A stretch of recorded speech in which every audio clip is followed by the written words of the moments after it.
Praise be Jesus Christ. He is risen. He is risen.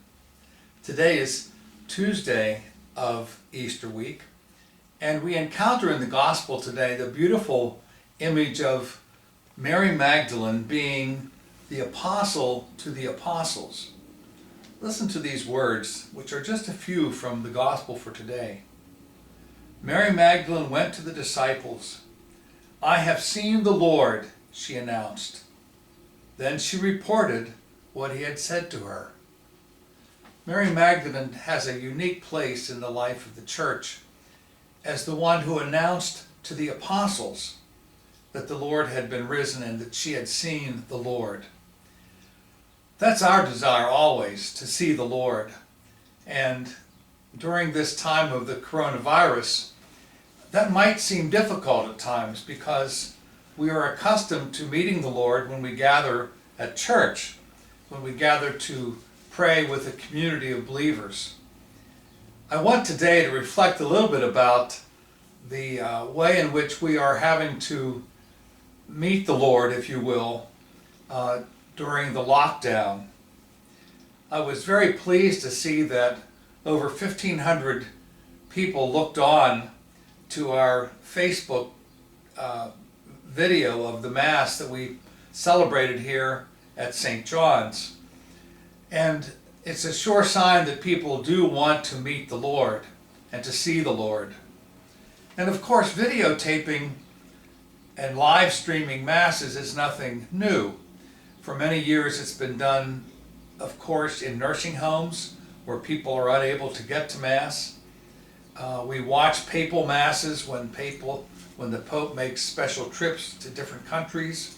Certainly we can tune in every day to EWTN and see the Mass. And occasionally on Christmas and Easter there are parishes where, because the crowd is so large, that a secondary congregation gathers in the basement and watches it on TV. Which raises the question, what is it like for us to encounter Christ on video?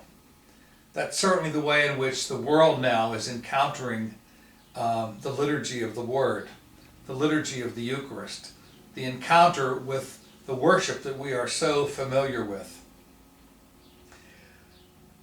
We must ask ourselves as we watch Mass, how it can really become for us a prayer. There are a number of things that I'd like to suggest that can make our watching the Mass on television or on the internet, how we can make it more meaningful.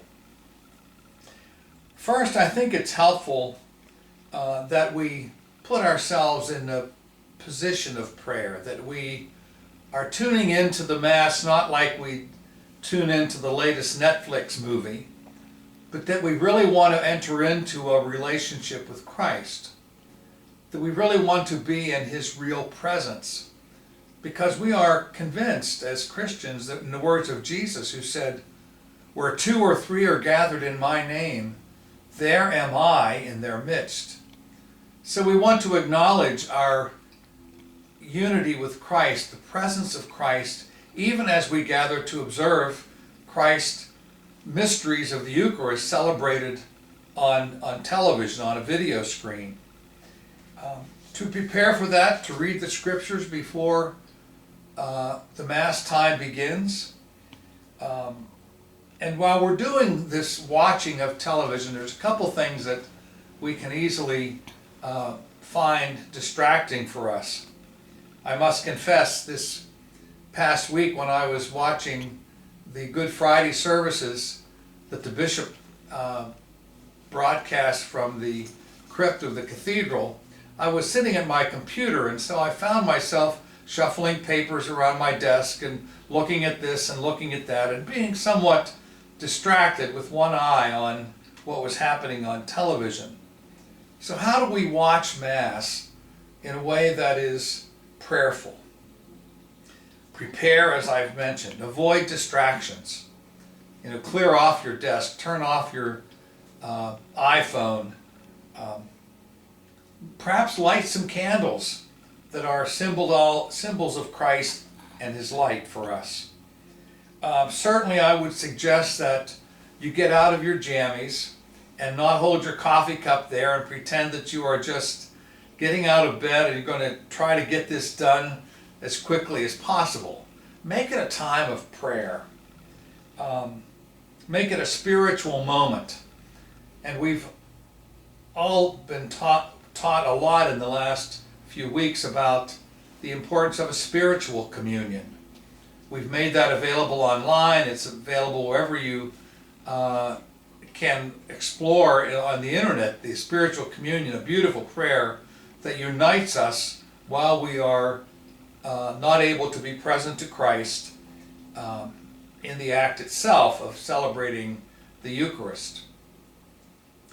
So as we proceed this week with reflections on how to live the faith in these corona times, I would just invite you to be attentive to how important it is to let your home be a place of prayer, especially as you are preparing to watch the liturgy, respond to the prayers, feel the love for Christ in your heart.